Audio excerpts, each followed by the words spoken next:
Today, we're going to take a stroll through the ancient city of Babylon. We're going to discover how archaeology backs up the scene where Daniel's faith faced its ultimate showdown. We're going to uncover how he held onto his integrity in a system that was created to wipe out his identity. What are we going to be covering today? Well, if you see the little green ball, we're going to talk about his name change. We're going to talk about refusing the king's table. And we're going to talk a little bit about the education they may have received while they were in Babylon. But we're going to spend a serious amount of time talking about Babylon because we need to understand the type of pressure that Daniel and his other friends actually endure. And that is episode 1 today. Episode 2, we're going to talk about the test of loyalty. We're going to talk about the fiery furnace. We're going to talk about also the statue, the dream, the lion's den. That's going to be on episode 2. Okay? But I just wanted to give you an idea of what the episodes that are coming very soon. But when you see this picture on your screen, you can actually put yourself there and imagine how horrible that may have been. The temple has not been destroyed yet, but the fact that they take you out of your house, you walk hundreds of miles, and now you're taken into a foreign land, it must have been scary. Your parents are not there, the elders are not there, and they're taking Jehovah's treasury and they're treating it like their own treasure. Friends, we really don't know what that scene may have looked like. I use artificial intelligence to get an idea using the little that we know on the Bible because some of you have told me that the images of these videos help you remember what we have talked about. And that's why these virtual tours are so image driven so that it can stick to your head. And that's why we have it on the YouTube channel so that you can rewatch it again. But every record indicates that Daniel was likely a teenager when he went to Babylon. This took place in Jehoiakim's third year, and we're talking about the spring of 618. Remember this, 618. In early 617, he and other nobles were deported. And this is important that you remember this date because you're going to see how this key date will allow you to calculate back and forward. I would like to introduce something that you've never seen before. Anytime you see a mic, a red mic, that means you can raise your hand and you can participate. So if you want to read The Captivity Begins, raise your hand and I will call you. And the first person is going to be Lisa Brown.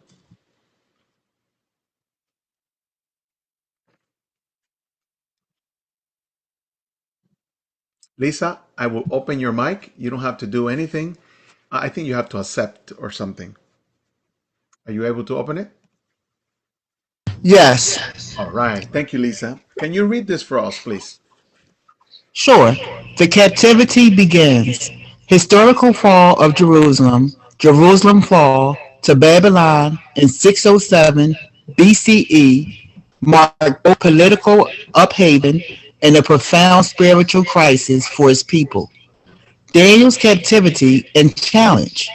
Daniel and companions faced cultural pressure to abandon their faith in a foreign empire with opposing values. Faith under pressure. Daniel chose loyalty to his faith despite cultural challenges, setting a timeless example of spiritual endurance. Thank you, Lisa. Thank you very much for that reading. There was an echo. I don't know where it was coming from, if it was my device or other device. I wanna thank some of the friends who have sent their little gift during the tour. It's truly appreciated. To fully understand Babylon, my wife and I took a trip to a museum. Are you able to tell which museum is this by looking at this video? Are you able to tell which museum is this? Let's ask Linda. It looks like the British Museum. Very good, very good. I think the flag gave it away. This is my beautiful wife. Isn't she beautiful? Yes, she is. Inside and out. She took a picture from inside the court. And this is a picture of us on a rainy day because in London it's always raining. But we took a picture to show you that we're there. But when we were there, guess what? We learned more about Babylon. But we were not ready to conduct this tour yet. We just happened to be with a group of witnesses and we found this. This may have been what the procession may have looked like from a helicopter. You know, as people are taking from different parts of the world, they are walking and they are a spectacle. And they could have been completely impressed. That's why the organization shows the three young Hebrews looking up, looking at things that they had never seen before. The British Museum is the largest museum in the world, not in size, but in number of artifacts. We're going to prepare another tour called The 10 Things I Learned from My Visit to the British Museum. But I'm going to share with you some of the things that we learned. Here's another open mic, and Eldora is going to help us read. Eldora, can you read uh, the Babylonian world map? Can you hear me clearly? Loud and clear, ma'am. This ancient tablet shows how the Babylonians viewed the world. Babylon sits at the center along the Euphrates River. A great ocean. Wait, something is in my way. It's not me. Okay, excuse me. A great ocean surrounds the land, marking the edge of the known world with mysterious regions beyond. Thank you, Eldora. Thank you. Great reading. So, friends, right now, you, without going to the museum, you are seeing the oldest map in the world, and it was created by the Babylonians as they envisioned the world 2,600 years ago. And this piece is on display at the British Museum. I have circled the map so that you can see it. It doesn't make a lot of sense, but that's what they believe. They believe that all the things outside of that circle was the ocean or something else. What's the point? The point is that the Babylonian or Babylon was in the center of the map or in the center of the world. They thought they were it, and there was nothing else on the planet. This other map helped us to see the world through the Babylonian eyes, where geography, beliefs, and a worldview all came together on one small clay tablet. There's detailed description at the British Museum site, and on Monday, I'm going to put a QR code on the corner of these devices so that when you scan the QR code, you can go there directly. I have the URL, but I'm not going to send it to you through the chat. I'm going to put a QR code so that you can scan it. You see, I already have updates for the tour on Monday. But this is a map that you and I can understand. Can you find Jerusalem in the map? I'm going to lower the hands because I think people are raising their hand because they want to read the Bible. Uh, Raise your hand if you can tell me where is Jerusalem on this map. Malinda Black, please. It's in the bottom left corner, right above Patera, There you go. Lachish, and right before Jericho. Yeah, right there next to Gaza. which is a name we can easily recognize. But the whole area, in what color is that? Dark turquoise. That area was what was known as the Babylonian Empire. Welcome, friends, to Babylon on Earth, following Daniel's footsteps. So, what do we know? Well, Babylon was in a place that was called Mesopotamia, which literally means land between two rivers. What are the two rivers? The Tigris and the Euphrates River. Euphrates River. The heart of the land was very fertile. It was rich. The soil was very good for farming and city growth. And the irrigation systems, because it has two rivers, actually turned this area into a food production powerhouse. And I just remember something else I need to include here for the tour on Monday. How the Babylonians stored food and the evidence that they stored food and why did they store food and all this stuff. Can anybody help me read some of the things that the Babylonians started? Let's invite Laura Brown. Am I unmuted? Yes, Farming ma'am. villages. Thank you, brother. Farming villages expanded into cities and organized societies. And then surplus food fueled population growth and job specialization. Leaders, laws, and social classes emerged to manage city life. Mesopotamia evolved into world's first urban civilization. Yeah. So the Babylonians were not only powerful, thank you, Sister Brown. The Babylonians were not only powerful because of the army, they were commercially powerful because of the river and the fertile land where they existed. Some of the famous or major cities. Do you recognize any of the major cities that were in this area? Raise your hand if you would like to participate. Which major cities do you recognize from this list? Let's ask Linda from Arizona. Oh, definitely Nineveh, Uh-huh. Mm-hmm. Babylon. Yeah. So we can tell, friends, that according to our own Bible reading, we can see that there is a lot of action taking place in Babylon and in the nearby areas. So now our perspective should be different when we read the Bible, when we read about Nineveh, when we read about Ur, about Abraham, and now about Daniel. In fact, some people believe that all false religions may have originated from this area. It is possible to trace all false religions to this area. Check it out, look it up, and try to picture yourself as if you were Daniel. Friends, this tour is being recorded. I know the number is now 1,000 connection. There's a lot of people being left out, but don't worry. I'm going to send you an email. Please put your email on the chat so that I can send you the recording so that you can send the recording to other people. We sincerely appreciate it very much. Okay? Now,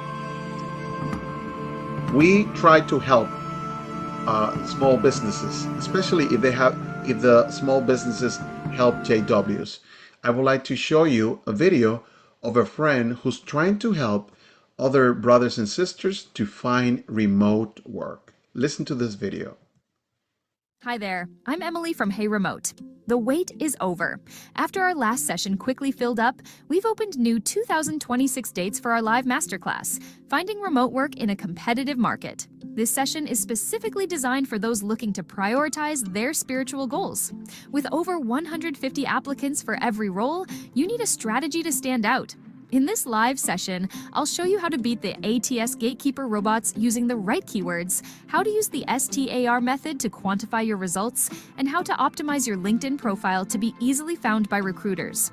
Join us live on January 9th or February 27th at 8 p.m. Eastern Standard Time for only $15. Scan the QR code or visit the link on your screen to register. Secure your spot today, and let's find you a remote role that fits your lifestyle. This is not a spam. This is a company that I know.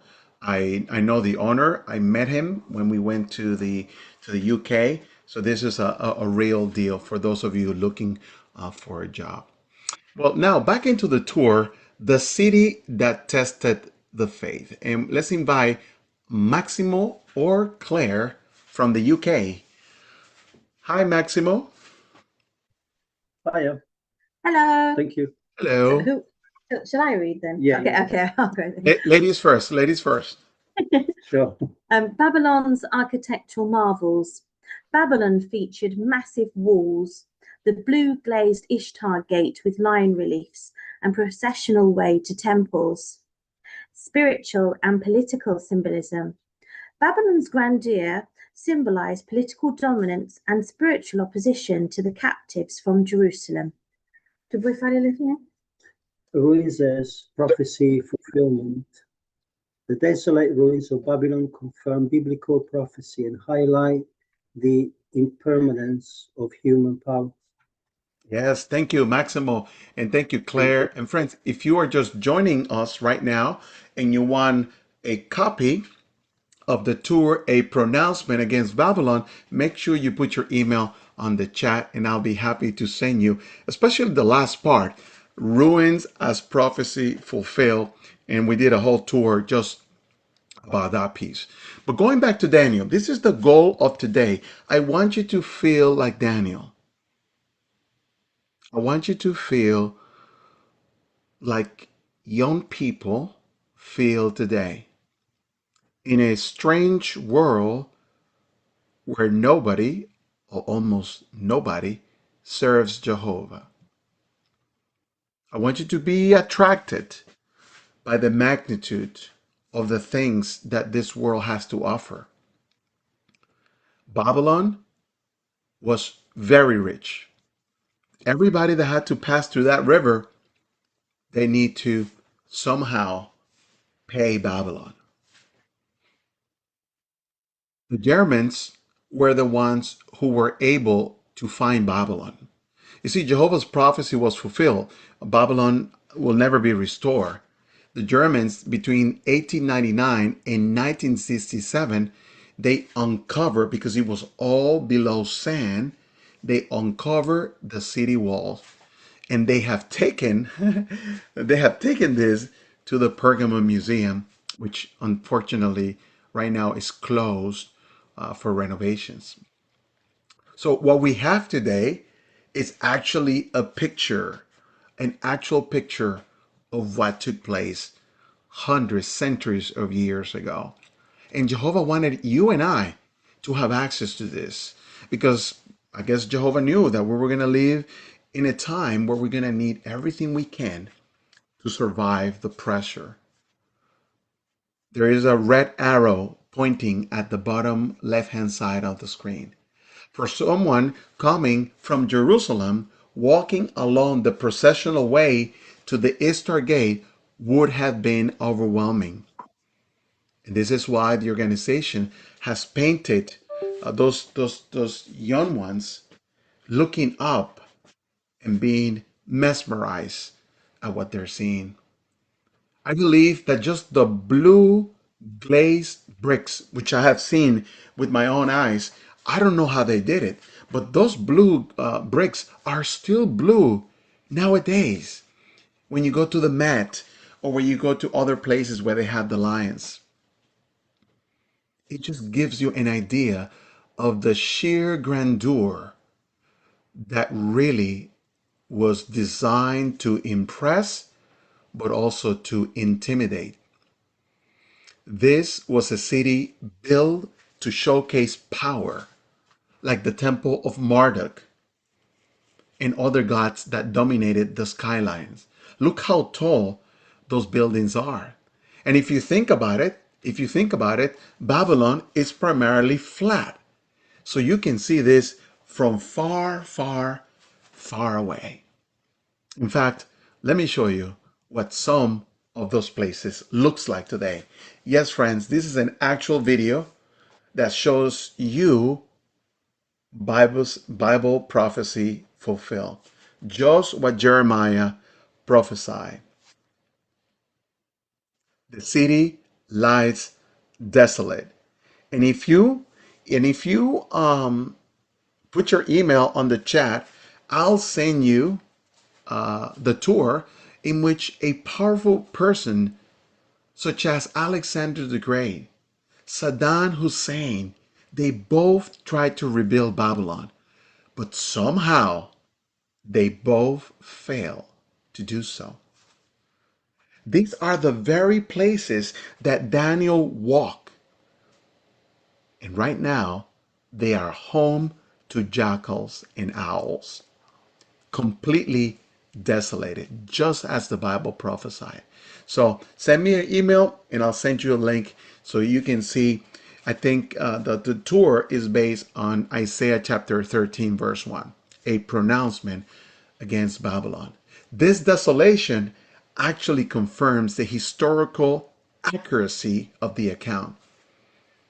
But we are also walking on the ground that Nebuchadnezzar himself built upon.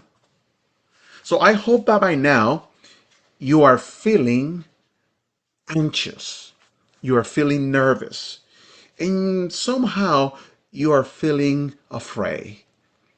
If you don't feel like that, then I fell. But if you do feel like that, then you will benefit from the following timeline. Raise your hand if you can see what I did, very subtle, with this timeline. What did I do with this timeline? Let's see. Teresa, you think you know. What did I do on this timeline? Well, you gave it the time of 650 BCE, and you extended it all the way to 600 BCE. But we see Jeremiah when his time, and we see with Daniel and Ezekiel and Obadiah. So we see how this timeline corresponds to what we're going to be watching. All right. Thank you, Teresa. Suzanne, what do you see on this timeline?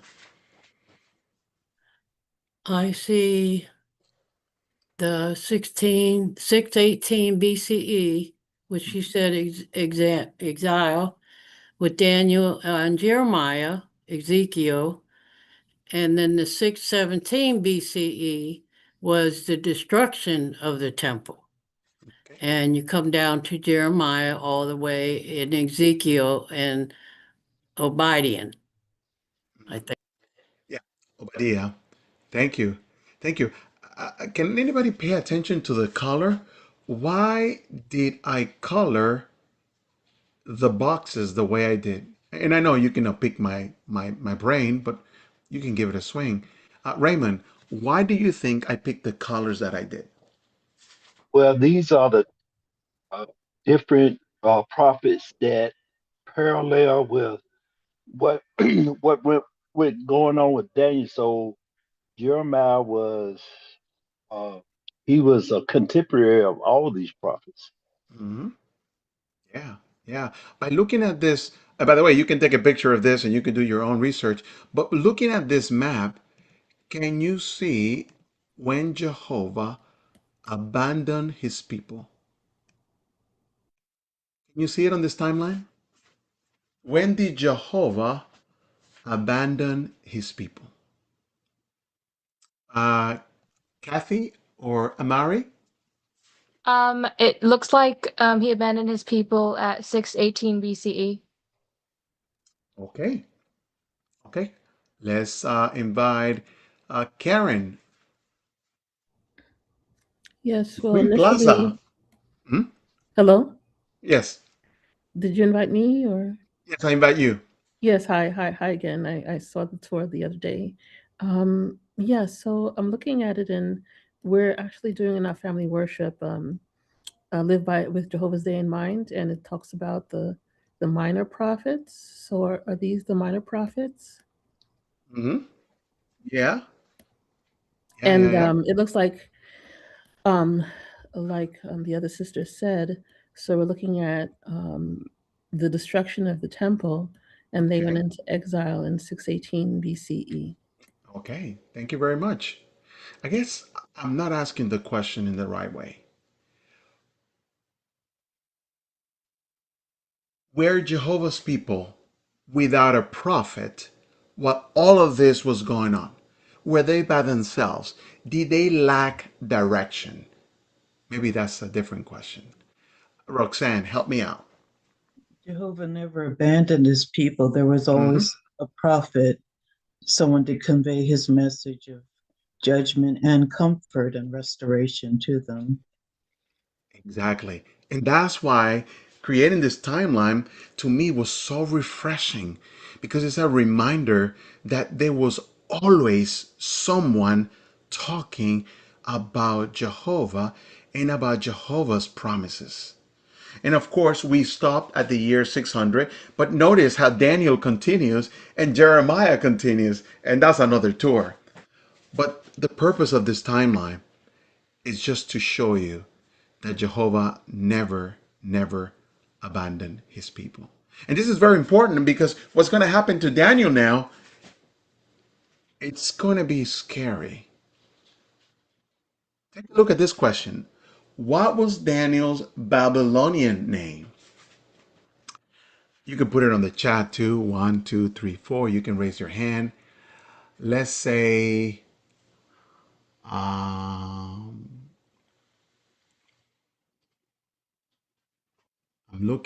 I'm looking.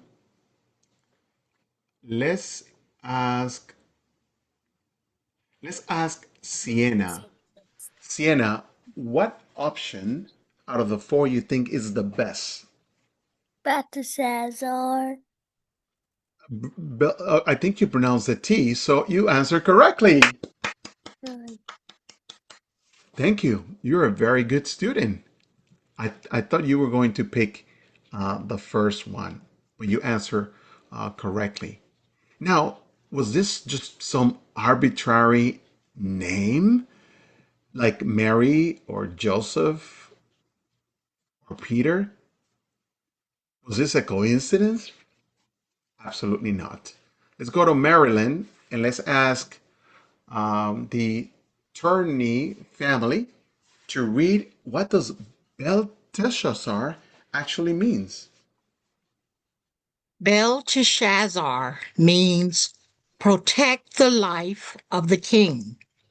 This was the Babylonian name given to Daniel after he was taken into exile. The name honored the Babylonian god Bel and was meant to change Daniel's identity.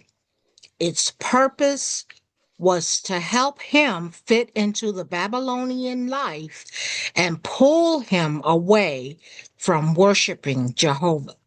Wow, a direct attempt of assimilation. I don't have this ready.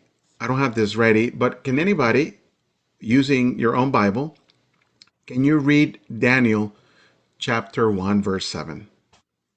I need a helper, and I'm going to lower the hands because you probably wanted to read this.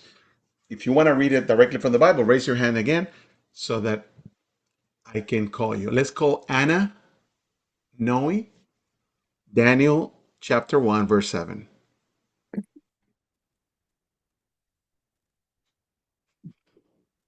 Are you And ready?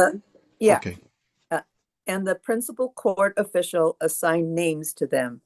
He gave to Daniel the name Belteshazzar, to Hananiah the name Shadrach, to Mishael the name Meshach, and to Azariah the name Abednego. There you go. There you go. And it wasn't out of convenience, as we have learned on this lie. It was actually a way to worship their god Bel. I need another reader for this section because I found it quite interesting. Even though they gave Daniel a name, they also call him by his name. Ernest from Jersey City, would you please read this? The Babylonians continue to speak of him also by his name, Daniel. Yeah, yeah. Any reasons why they will do that? Let's go to Daniel chapter 4, verse 8. Who can help me read Daniel chapter 4, verse 18? Sorry. Diana Figueroa. Daniel chapter 4, verse 18. Okay. It says, "This was the dream that I, King Nebuchadnezzar, saw. Now you, O Belteshazzar, tell its interpretation, for all the other wise men of my kingdom are unable to make the interpretation known to me. But you are able to do so because the spirit of holy gods is in you." So they came going back and forward. You heard me? Oh, no. Yes, I heard you loud and clear. Thank you. Thank you for that fantastic reading. So, do you feel the pressure? I hope you do. It's part of the tour to make you feel uncomfortable if you put yourself in Daniel's position. So now you have a foreign name which is dedicated to a false god.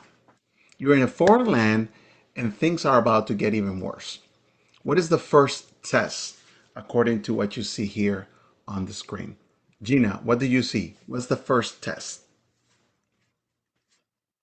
It says challenge of faith and principle.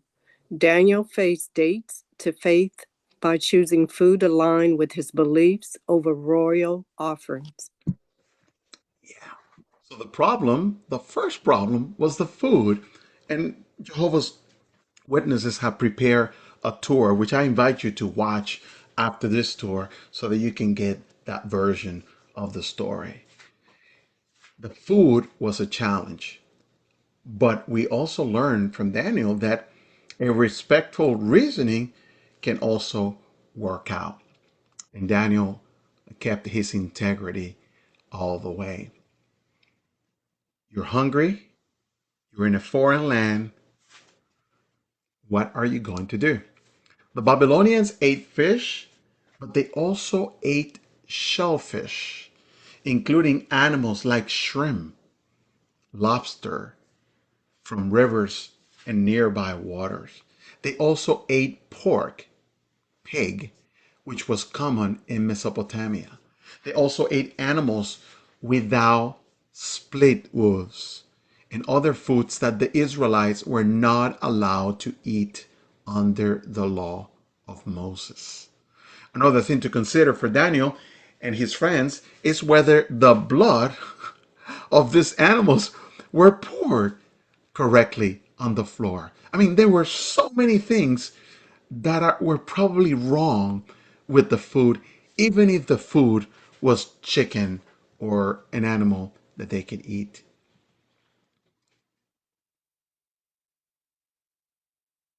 Now that we have dealt with the food, let's deal with another thing. First was the name, second was the food.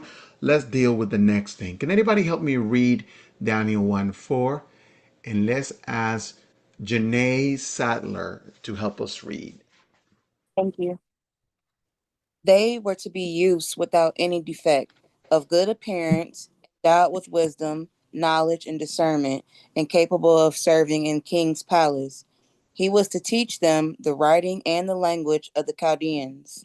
Okay, so they may have evaded the food issue by saying, hey, give us vegetables and water, and that should be fine. But what does it mean to teach them in the writing and language of the Chaldean? This is another statue or artifact that we found at the British Museum. Have you heard of the Hammurabi Code? Raise your hand if you have heard or read about the Hammurabi Code. Let's invite Stacy. The Code of Hammurabi functions as a legal curriculum mode. In scribal schools, students copied legal cases molded after Hammurabi styles.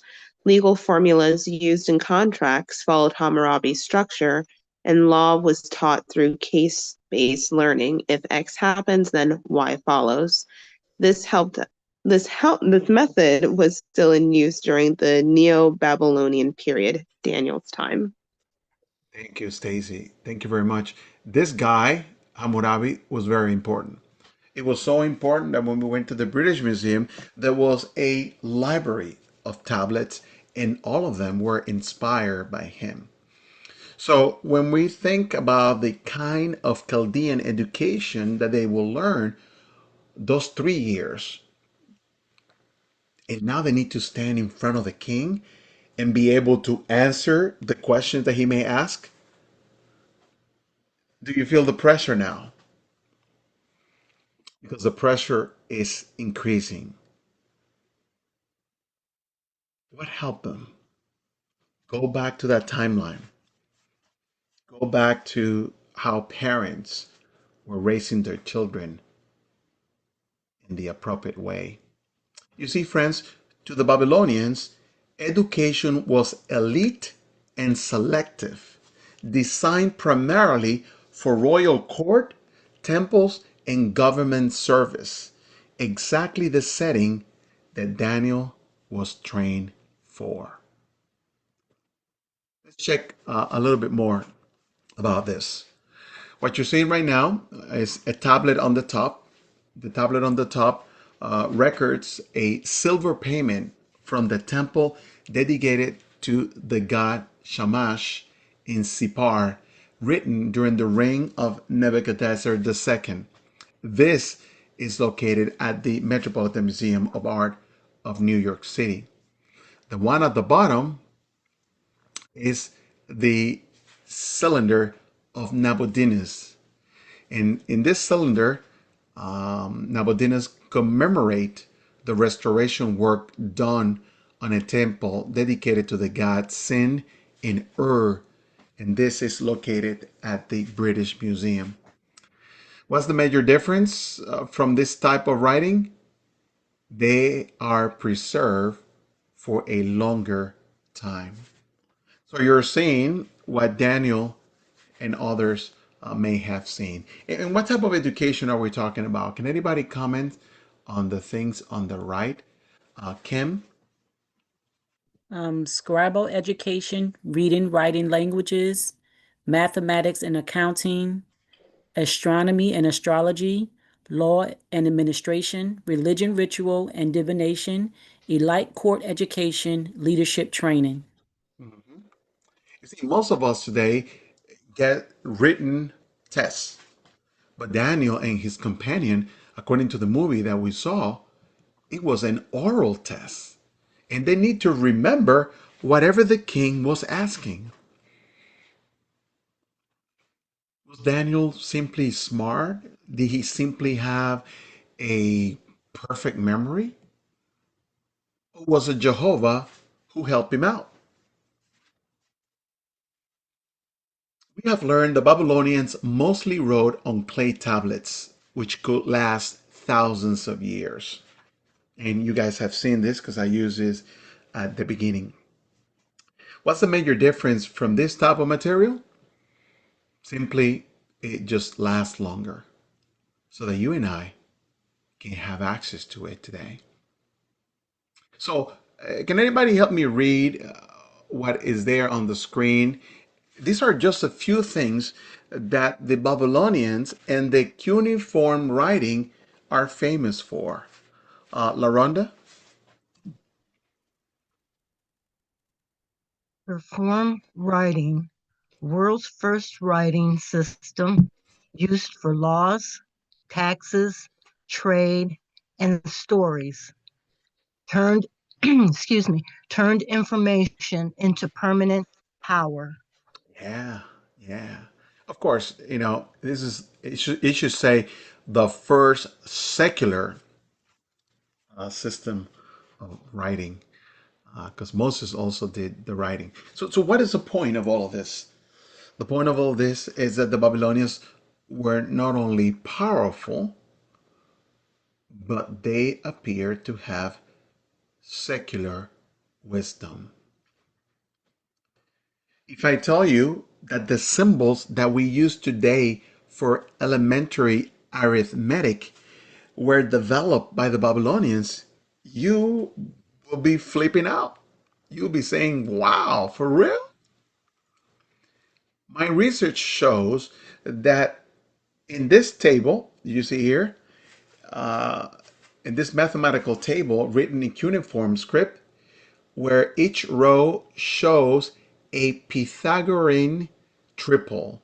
That is three numbers that satisfy the Pythagorean theorem.